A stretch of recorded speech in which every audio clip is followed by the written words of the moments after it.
Nos complace mucho saludarles en esta ocasión, con el pleno convencimiento de que hemos tenido un día maravilloso y sobre todo estamos dispuestos para tener un encuentro más con nuestro Dios en esta ocasión. Ayer estuvimos hablando acerca de la mayordomía y los recursos materiales en su segunda parte. La primera parte vimos que era el diezmo, su segunda parte son las ofrendas. Y a través de cada una de ellas pudimos entender que Dios tiene un plan maravilloso para sus hijos y a través de sus hijos un plan maravilloso para su iglesia. Si nosotros somos conscientes de lo que Él ha colocado sobre nuestros hombros, debemos sentir como privilegio de poder colaborar con Dios en la difusión de su reino en esta tierra. Muchas veces los seres humanos equivocamos las directivas de Dios, el camino de Dios. Y queremos buscar medios para suplir lo que es esa deficiencia. Y de todas maneras, como quedar bien con la iglesia y quedar bien con nuestro Dios. Voy a leer unas 2 o 3 notas que sería como la parte culminante del tema de ayer, pero a la vez es el enlace del tema de hoy. Y tiene que ver directamente con el manejo de nuestro dinero a través de las ofrendas. Dios nos dice en Patriarcas y Profetas, página 568, si el pueblo de Dios sostuviera liberalmente su causa mediante las ofrendas voluntarias, en lugar de recurrir a métodos anticristianos y profanos para llenar la tesorería, ello honraría al Señor y muchas almas serían ganadas para Cristo. ¿Qué nos está hablando aquí la señora Juárez? Nos está diciendo que si nosotros somos fieles en la devolución de nuestras ofrendas, el Evangelio va a ser más rápido comunicado. En Consejos sobre Mayordomía Cristiana, en la página 212. En nuestros días, está hablando en los días de la señora Juárez, pero pareciera que la nota se aplica al día de hoy. En nuestros días vemos que las iglesias estimulan las comilonas, la glotonería y la disipación por medio de comidas, ferias, bailes y festivales establecidos con el propósito de reunir fondos para la tesorería de la iglesia. Este es un método inventado por las mentes carnales para conseguir recursos sin realizar sacrificios. Contundente. O sea, ¿cuál es la actitud de una persona? Si tú me das algo, yo te voy a dar algo. Y sabe que generalmente en esas comidas, quien más gana no es la iglesia, quien más gana es el individuo, porque le venden la comida mucho más barata que ir a cualquier restaurante o aún en su propia casa. Una más. En Consejos sobre Mayordomía Cristiana, página 215 y 216. Y aquí nos vamos a sorprender un poco más. Los cristianos presuntos rechazan el plan de Dios para reunir recursos para su obra. ¿Y de qué echan mano para suplir la falta? Dios ve la impiedad del método que adoptan. Los lugares de culto son contaminados con toda clase de disipación idólatra, a fin de ganar un poquito de dinero de los amadores egoístas, de los placeres, para pagar las deudas de la iglesia o sustentar la obra que ésta realiza. Muchas de esas personas no darían por voluntad propia ni un centavo con propósitos religiosos.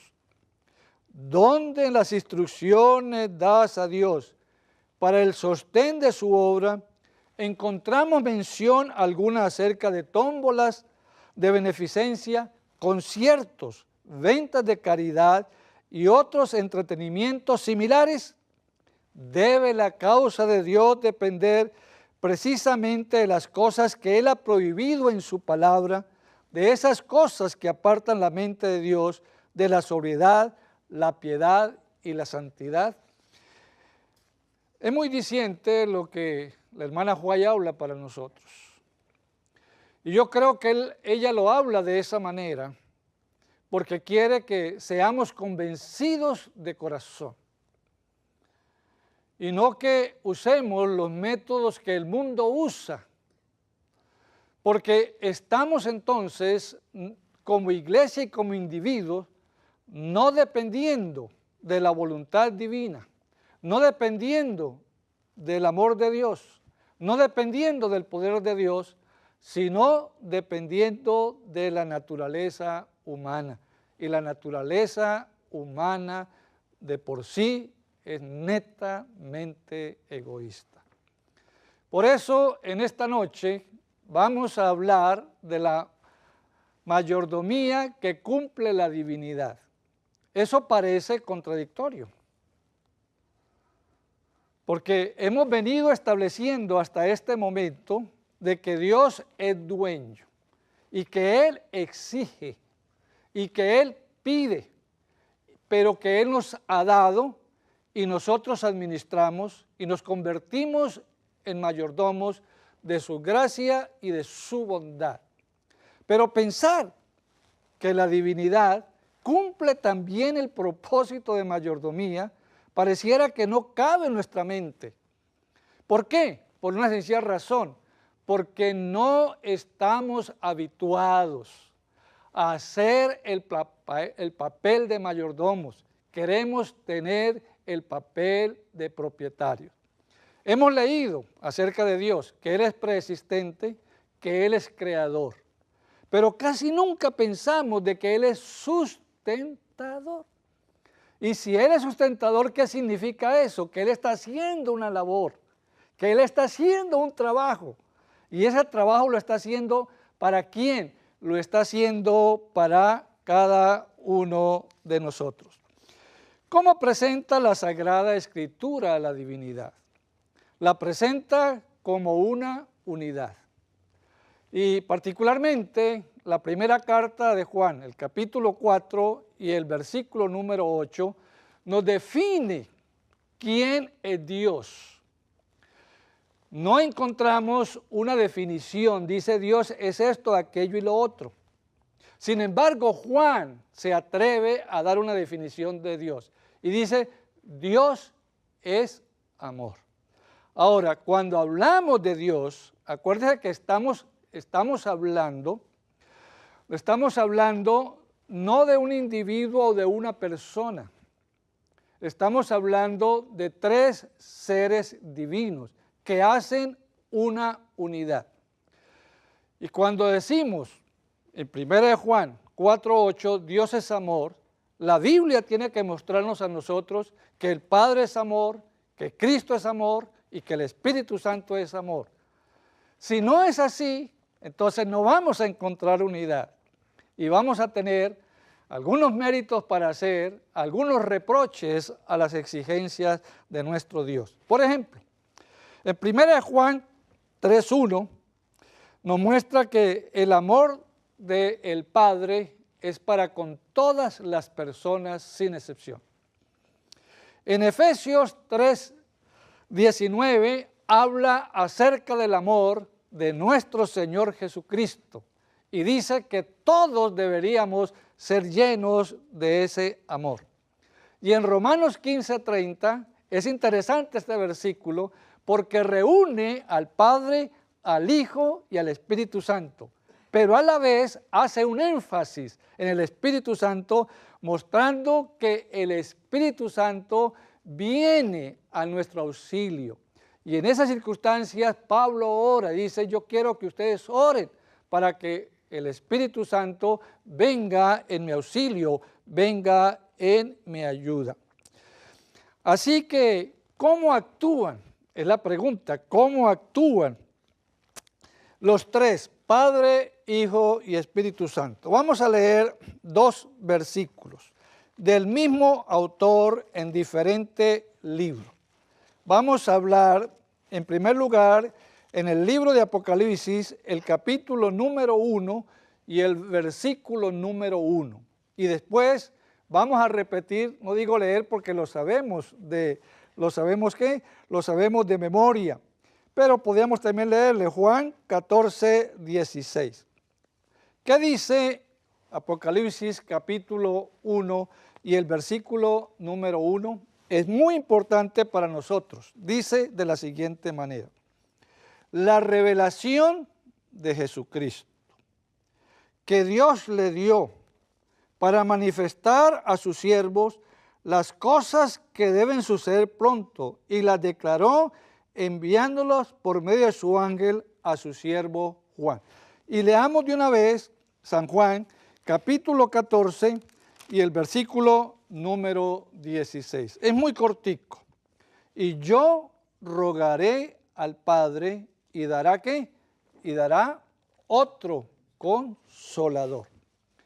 En Apocalipsis vemos cómo es el trabajo del Padre, del Hijo y del Espíritu Santo.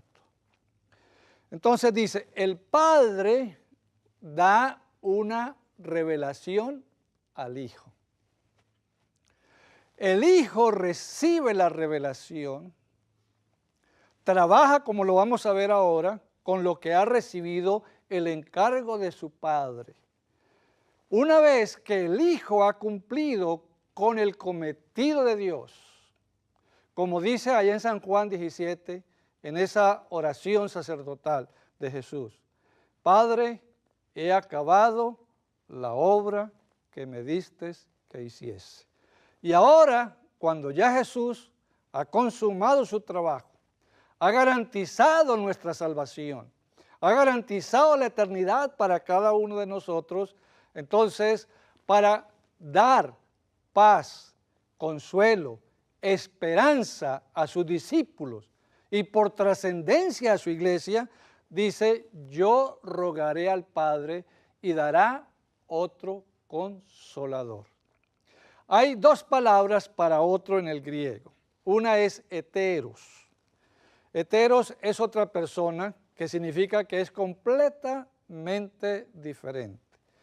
Es como decir, aquí está la esposa, y aquí es una persona, y aquí está el esposo, que es otra persona. Dos personas diferentes, pero que llegan a ser uno. Sin embargo, conservan sus diferencias, conservan su peculiaridad, conservan sus características. Pero la palabra que usa Juan aquí es alos. Alos significa otro, pero de la misma ¿qué? De la misma naturaleza. Y en esas circunstancias ellos pudieron entender, porque no podían soportar la idea de que iba a venir una persona diferente a él.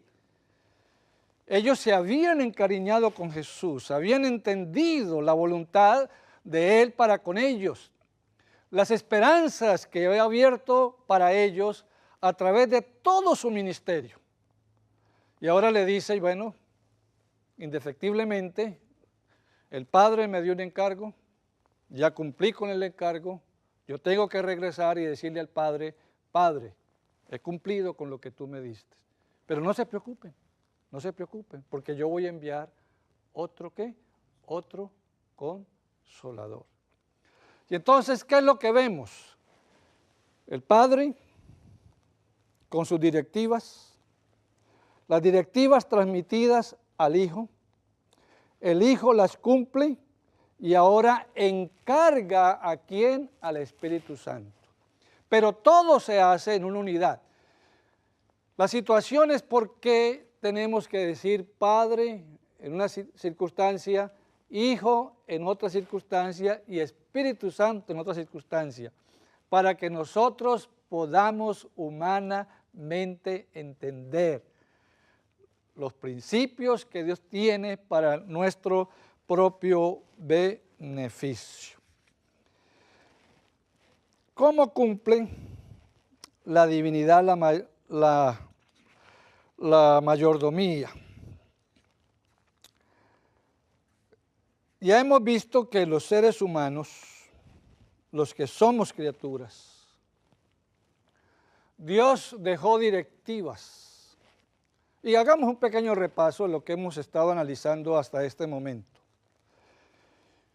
Comenzamos a entender que Dios hizo al hombre a su imagen y semejanza.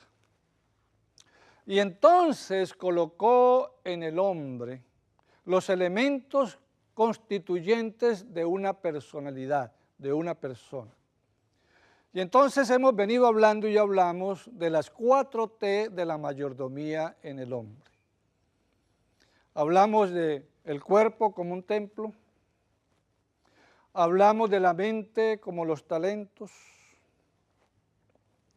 hablamos de los recursos materiales y hablamos también del tiempo.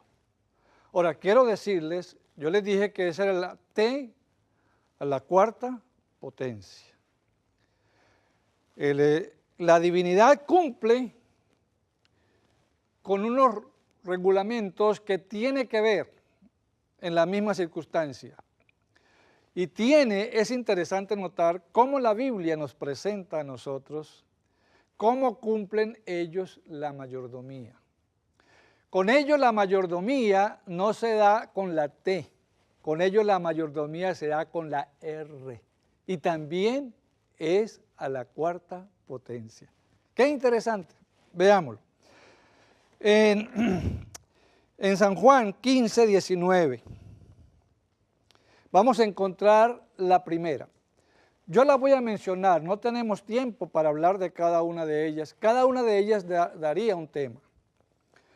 Y viene hablando de la primera, R, Juan 15, 19. Por tanto, así dice Jehová, si te convirtieres, ¿yo qué? Te restauraré y delante de mí estarás. Perdón. Dijo Juan, es Jeremías. Sí. Jeremías 15, 19. Jeremías 15, 19, primera parte. Por tanto, así dice Jehová, si te convirtieres, yo te restauraré y delante de mí estarás. La primera cosa que va a hacer la divinidad es restaurar ¿qué? Restaurar una relación que fue quebrantada. En segundo lugar, tenemos a Romanos 5, 18 y Lucas 19, 10.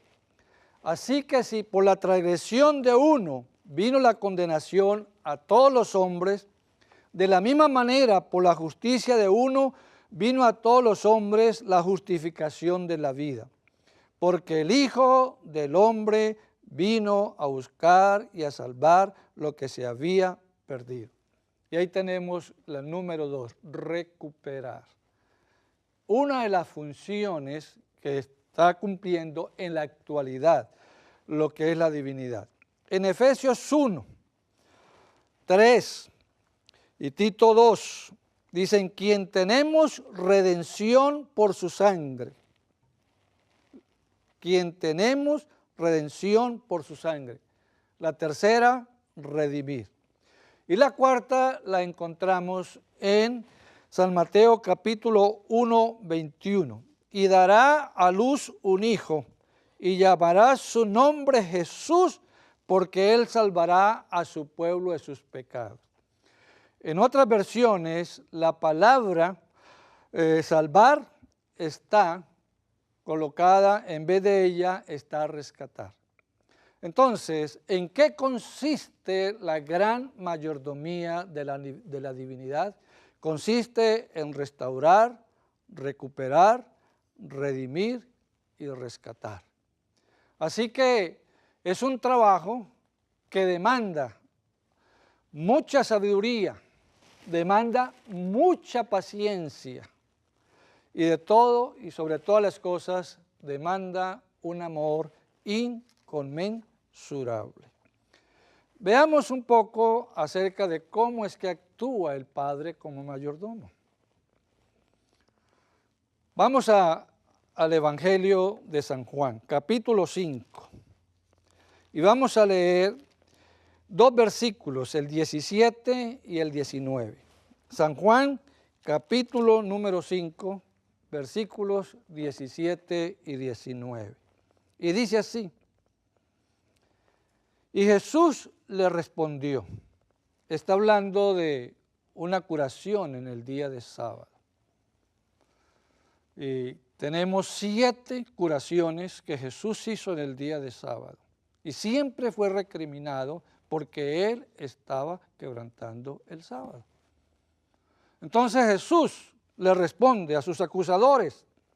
Y Jesús le respondió, mi Padre hasta ahora trabaja y yo también trabajo. Versículo 19.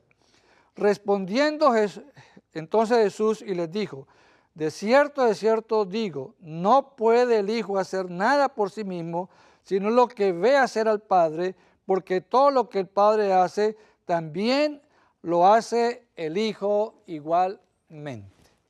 No podemos encontrar un solo registro en la Sagrada Escritura viendo al Padre en una obra creativa como la encontramos en el libro de Génesis.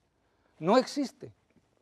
Dios terminó su obra de creación, pero encontramos que Jesús está hablando de que su Padre está constantemente trabajando y que Él, siguiendo el ejemplo de lo que su Padre le había encomendado, Él también está trabajando.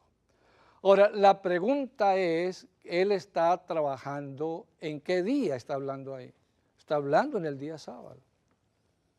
Miren lo que dice Elena de White. En Deseo de toda la gente es página 177. Dios no espera que haya transcurrido el sábado para otorgar lo que le han pedido. La obra del cielo no cesa nunca. Nunca. Y los hombres no verían nunca descansar de hacer el bien.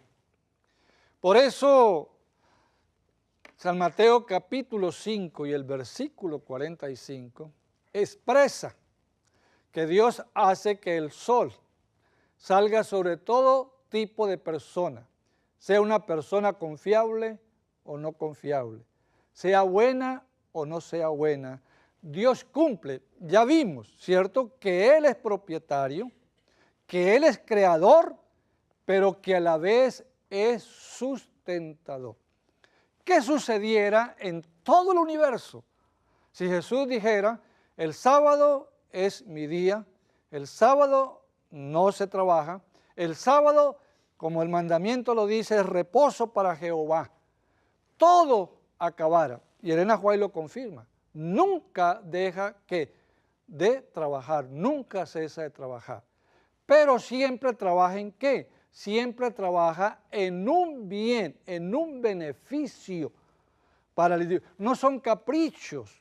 Muchas veces nosotros, como miembros de la Iglesia Adventista, cuestionamos la observancia del sábado. Y entonces decimos, Dios sabe que yo tengo necesidad, Dios sabe que yo tengo problemas, Dios sabe que yo tengo dificultades. Y he hecho de una u otra manera todos los medios para no trabajar en el día sábado. Y sin embargo no he podido. En esas circunstancias Dios le dice, ¿sabe qué es lo que sucede? El problema no es con el sábado, el problema es con usted. Usted es el que tiene un problema, no es el sábado. Que si el sábado fuera un problema, entonces el problema no era ni del sábado, ni el problema era suyo, el problema era mío, porque yo establecí que el sábado como día de reposo. Así que Dios es responsable de la creación, no solamente del hombre, de los animales, es responsable de toda la naturaleza. Ministerio de Curación, páginas 75 y 76. Por medio de los agentes naturales, Dios obra día tras día, hora tras hora, y en todo momento para conservarnos la vida, fortalecernos y restaurarnos. Cuando alguna parte del cuerpo sufre prejuicio, empieza el proceso de curación. Los agentes naturales actúan para restablecer la salud. Pero lo que obra por medio de estos agentes es el poder de Dios. Todo poder capaz de dar vida procede de Él. Y Dios dice en manuscrito 4 de 1882.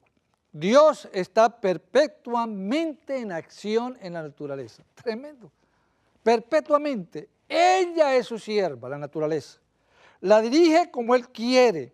La mano del poder infinito está perpetuamente en acción, guiando este planeta. El Dios del cielo está constantemente en acción. Su poder es el que hace que prospere la vegetación. Cada aliento, cada latido del corazón es la continua evidencia del poder de un Dios omnipresente. Es Dios el que hace que salga el sol en los cielos, Él abre la ventana de los cielos y da la lluvia. Debemos de dar gracias a nuestro Dios por la consideración suprema que tiene para con cada uno de nosotros. Santiago capítulo 1 y Juan 3:16 nos habla de que Dios es responsable para con el hombre.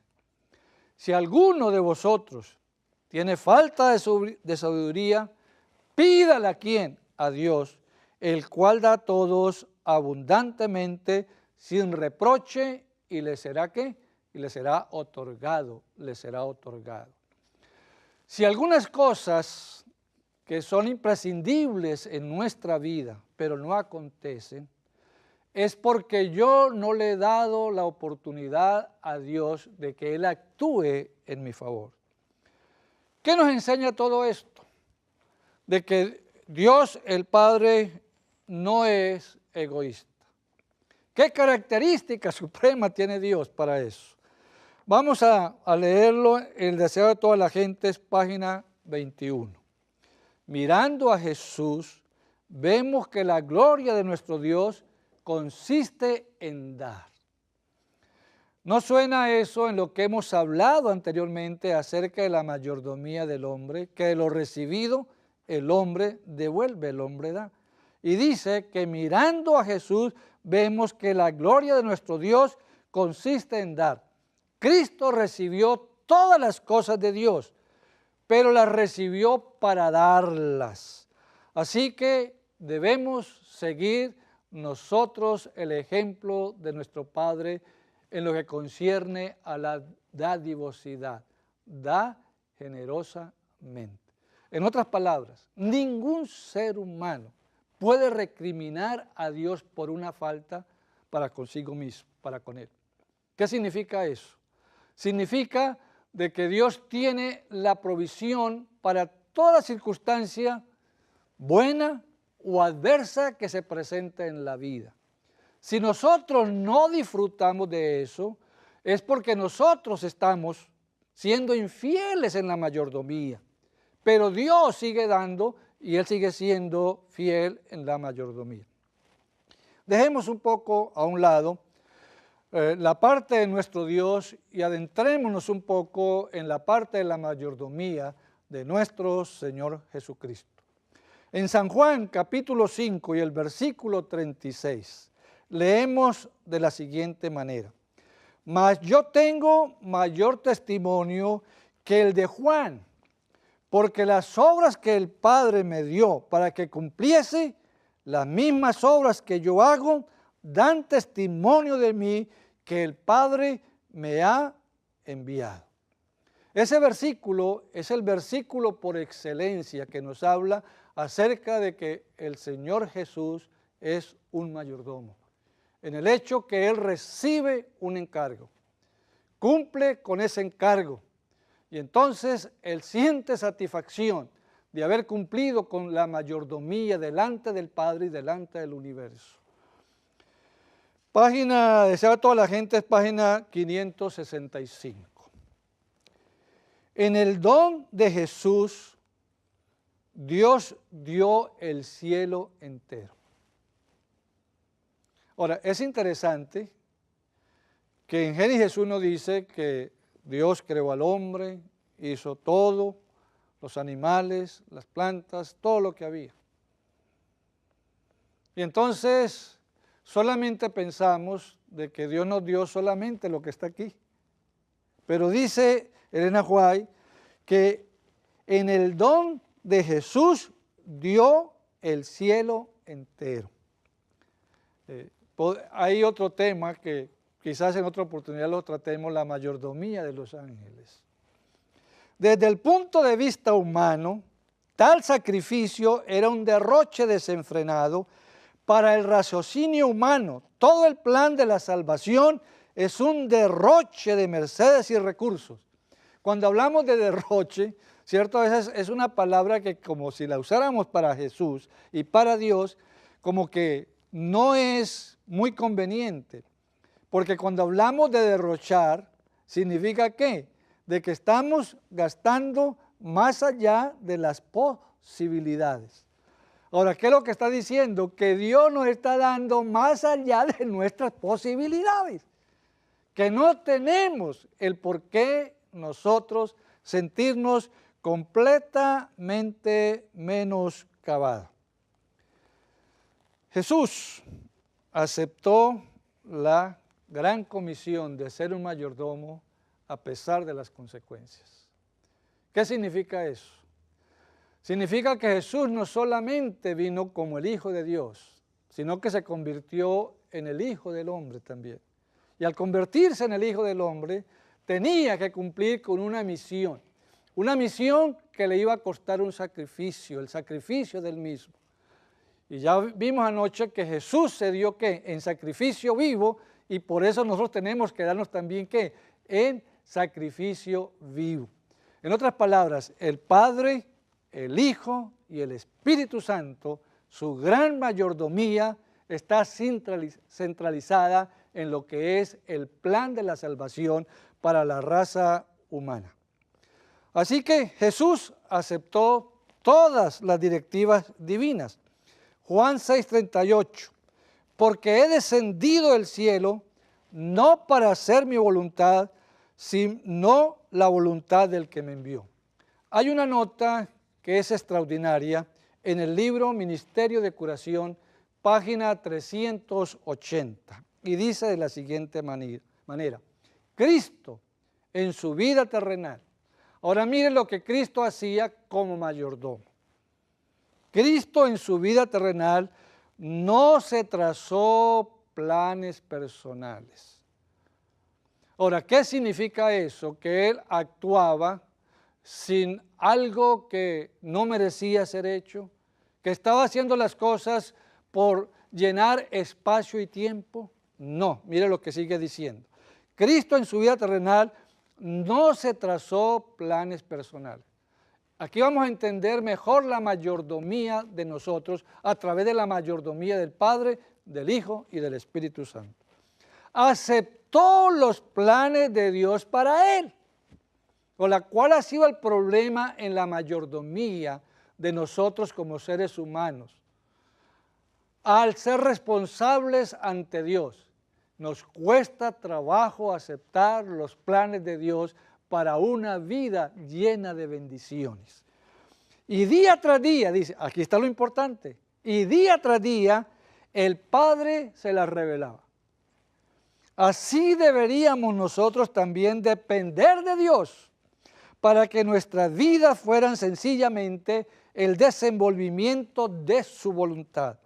A medida que le encomendamos nuestros caminos, Él dirigirá nuestros pasos. Así que Jesús fue un sabio mayordomo. ¿Cuál fue el alcance de la mayordomía de nuestro Señor Jesucristo? Lo vamos a leer en Colosenses, capítulo 1 y el versículo número 20. Y por medio de Él, de Cristo, reconciliar consigo todas las cosas, así las que están en la tierra como las que están en los cielos, haciendo la paz mediante la sangre de nuestro Señor Jesucristo. El alcance de la mayordomía de Jesús no solamente tuvo trascendencia en esta tierra. Ya leímos en el día sábado una nota de la hermana White, donde habla que el sacrificio de nuestro Señor Jesucristo no solamente tuvo connotaciones para esta tierra, tuvo connotaciones para el cielo, para los ángeles. Los ángeles estaban a la expectativa de lo que iba a acontecer con Jesús. Y habla también acerca de los otros mundos que estaban también a la expectativa de qué iba a hacer Jesús. ¿Sería vencido o sería vencedor? Y salió vencedor porque él dependió del Padre, aceptó la mayordomía que su Padre le dio. Vamos a ejemplificar la mayordomía de Jesús con una parábola. Vayan juntamente conmigo. Hay 3 parábolas en el libro de San Lucas, en el capítulo número 15, de 3 cosas que se perdieron. Se perdió una moneda, se perdió una oveja y se perdió un hijo. De los 3 vamos a tomar la oveja.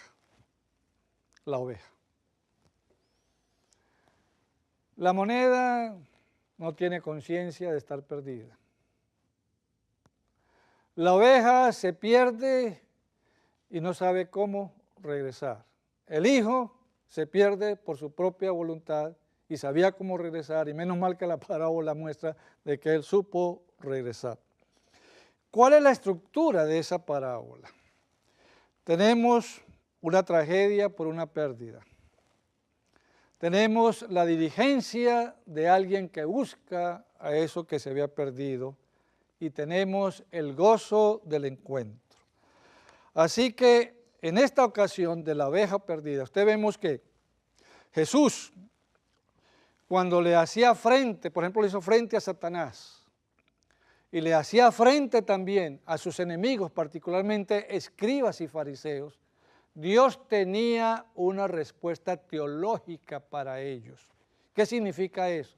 Que siempre Jesús respondía con un versículo de la Biblia a ellos, porque eran de ese tipo de naturaleza. Pero ahora Jesús no usó ninguna palabra de las Escrituras, pero hizo algo muy importante. Usó el testimonio de su propia experiencia. ¿Quiénes estaban allí escuchando a Jesús? Y por eso, ¿por qué usó él esa parábola de la oveja perdida? Allí habían personas que eran pastores, rebaños de ganados, personas que invertían en ovejas, en ganado, y todos ellos podían entender lo que era esa ilustración. ¿En qué consiste la tragedia? El versículo 4 de Lucas 15. ¿Qué hombre de vosotros, teniendo 100 ovejas, si pierde una de ellas, no deja las 99 en el desierto y va tras la que se perdió hasta encontrarla? ¿Cuál es la gran tragedia? La pérdida. La pérdida de una ¿qué? De una oveja. ¿A quién representa la oveja en la parábola? Representa a la raza humana. Y para ser más conscientes y ser más cercanos, me representa a mí y le representa también a cada uno de ustedes. A los ojos de Dios, cada ser humano tiene un valor inestimable. Decíamos que para nosotros Cristo es la perla de gran precio. Pero para Cristo, tú y yo representamos la perla del gran precio. Dios ama a todos los seres humanos. No importa si el hombre está completamente perdido. Podemos nosotros negar los esfuerzos de Dios. Podemos apartarnos de Él. Podemos coger otro maestro si queremos. Pero hay una cosa que nosotros no podemos hacer.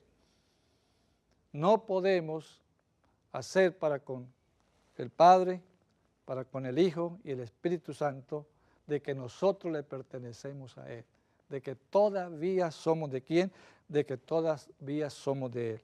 Palabras de vida del Gran Maestro, página 187. En la parábola el pastor sale en busca de una oveja, lo mínimo que puede ser enumerado. ¿Cuántas? Por eso dice lo mínimo. ¿Cuánto es lo mínimo? Cero no cuenta, pero uno, dice uno. Y sin embargo, aunque tenía 100, lo mínimo era uno, deja 99 para ir a buscar la perdida. Así, si hubiera solo una alma perdida, Cristo hubiera muerto por ella. ¿Por qué no hacemos algo? ¿Por qué no pensamos que nosotros somos la única persona que se perdió? Y si pensamos de esa naturaleza, la única persona que se perdió en este mundo fui yo. ¿Qué hizo Cristo? Dijo, vino por mí. Ahora vino por una persona llamada Ailín, vino por una persona llamada Félix, vino por otra persona llamada Jorge, y así por cada quien, por cada uno de nosotros. ¿En qué consiste la diligencia? La última parte dice que dejando las otras aseguradas, fue a buscar la que se había perdido. De los animales más desamparados que existen sobre la tierra es la oveja. Usted ve, cualquier otro animal tiene radar. Y no importa dónde se encuentra, pone a funcionar su radar y encuentra. Nosotros teníamos, yo vengo del campo. Papá tenía una finca, así que había caballos. Después de que salíamos de las actividades por meses en el colegio, al otro día, en la vacación, salíamos para el campo. Y entonces allá había ganado y habían caballos. Y una de las delicias era montar en las tardes a caballo. Los hijos salíamos y a una vuelta a caballo. Y entonces a veces nos mandaban a una persona sola a cierto lugar que no conocíamos. Y entonces nos decía, papá, tiene que ir a tal lugar. Le decíamos, pero es que yo no sé ni cómo regresar. Le dijo, no importa si usted no sabe regresar. Usted móntese en el caballo y el caballo lo va a traer aquí a usted. No tiene nada más que hacer. La ovejita no tiene esa habilidad o esa facultad. Una vez que la oveja se pierde, no sabe cómo regresar. Y ella sigue comiendo y sigue andando. Y en lugar de acercarse al redil, se está alejando al redil. Pero no le importa nada en la diligencia, en la búsqueda. Él sabe que para él representa mucho esa oveja. Así que sin importar que ya está cayendo la noche, si está lloviendo, si es oscuro, si tiene que ir por valles, si tiene que ir por montañas, si tiene que ir por terrenos ásperos, no le interesa a él. Él no piensa ahora en la situación física, piensa en que tiene una oveja que rescatar. Tiene que subir montañas, escalar alturas, poner en peligro su propia vida al tener aún que andar al borde del precipicio. Pero ¿qué dice la parábola? Que viene un momento de alegría. ¿Y cuál es ese momento de alegría? El encuentro, el encuentro. Entonces el pastor va buscando por un lado y otro y de pronto por allá oye el balido de la oveja y dice, la oveja no está muerta. La oveja está, ¿qué? Viva. ¿Será que yo alcanzo a llegar hasta allá? Hasta allá. Y entonces a medida que se va acercando, él se da cuenta que el balido, en lugar de ser más fuerte, el balido está disminuyendo. Dice, la oveja está por morir. Y cuando llega y la encuentra, ¿qué es lo que hace a la ovejita? La coge en sus brazos, la coloca sobre su corazón, la pone junto a su cuerpo y hace que el calor del cuerpo regenere la vida de quién, de esa ovejita. Y una vez que él la trae, y una vez que la rescata, ¿qué actitud asume Jesús hacia la oveja? La mayoría de las personas, cuando alguien comete una equivocación, ¿qué es lo que hacemos? Recriminar la equivocación. ¿Qué hubiera podido hacer Jesús? Hubiera podido allá, quizás con un látigo, y decirle, mire todo lo que usted me ha hecho sufrir. He tenido que salir en la noche, no tengo necesidad de salir en la noche, pero he tenido que salir en la noche por causa tuya. No, no le hizo esa recriminación. Tampoco comenzó a castigarla o a arrearla para ir allá. No, la tomó ¿qué? La tomó en sus brazos. Pero ¿qué es lo más extraordinario de la parábola? En el rescate, en la mayordomía de Jesús.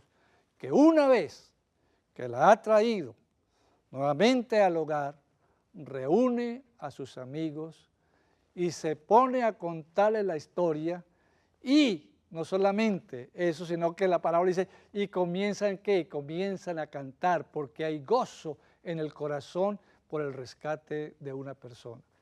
Comparada con la ¿qué? Comparada con la oveja.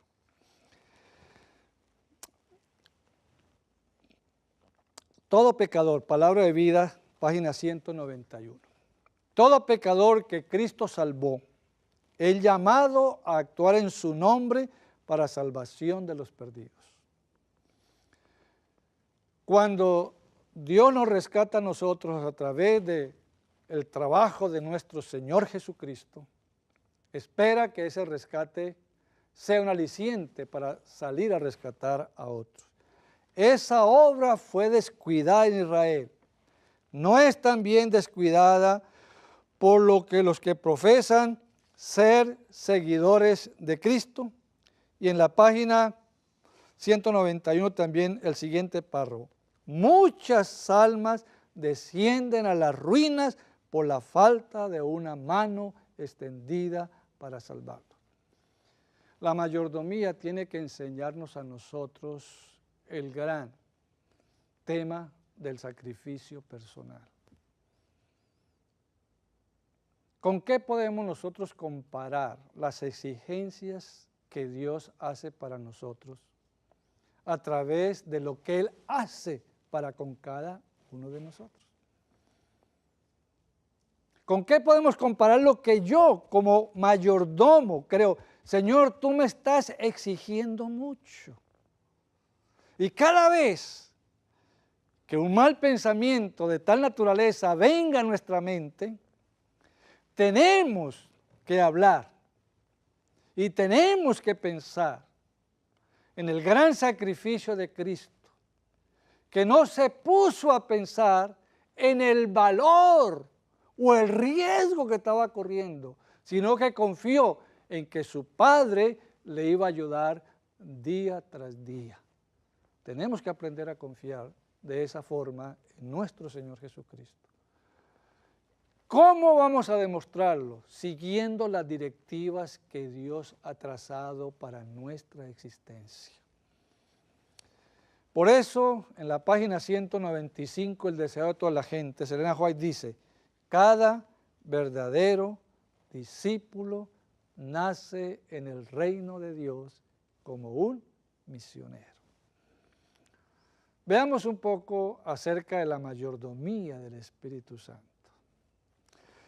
Estamos ahí quizás regresamos una hoja, vamos al capítulo 14 y vamos a comenzar con el versículo 16, que ya lo leímos al principio. Y yo rogaré al Padre y dará ¿qué? Y dará otro Consolador. Ahora, ¿cuál es la función de la mayordomía del Espíritu Santo? ¿Qué significado tiene de ser otro Consolador? ¿Qué significa? Significa que en un mundo revuelto por el pecado, convulsionado por el pecado, íbamos a tener grandes afugias en la vida. Íbamos a tener grandes pesares, grandes angustias. Y ahora el Espíritu Santo es el encargado de traer paz, de traer sosiego a nuestro corazón. Desea a todas las gentes. Página 625. Mire qué lindo. El Espíritu Santo era el más elevado de todos los dones que podía solicitar de su Padre para la exaltación de su pueblo. ¿Qué es el Espíritu Santo? Un don, un regalo, como todo lo que tenemos de parte de Dios. Este mundo es un regalo, la naturaleza es un regalo, las amistades son un regalo, todo es un regalo. ¿Por qué? Porque todo lo hizo Dios. Y dice que lo hizo ¿para qué? Lo hizo para su gloria. Nos corresponde a nosotros exaltar el nombre de nuestro Dios. ¿Cómo opera el Espíritu Santo? Esto sí es lo más extraordinario, lo más hermoso. ¿Cómo opera el Espíritu Santo? Vayamos entonces al libro de Juan. Estamos en el capítulo 14. Estamos en el capítulo 14 y ahí vamos a encontrar la situación de cómo el Espíritu Santo va a estar actuando, cómo es el trabajo del Espíritu Santo. Y tenemos que ser conscientes para percibirlo. Y yo rogaré al Padre y os dará otro consolador. Vamos a ver a través de 4 preposiciones en el griego cómo es que el Espíritu Santo trabaja en nuestra vida. Y dice, yo rogaré al Padre y os dará otro consolador para que esté con vosotros para siempre. Y el Espíritu de verdad, el cual el mundo no puede recibir porque no le ve ni le conoce, pero vosotros les conocéis porque mora con vosotros y estará en vosotros.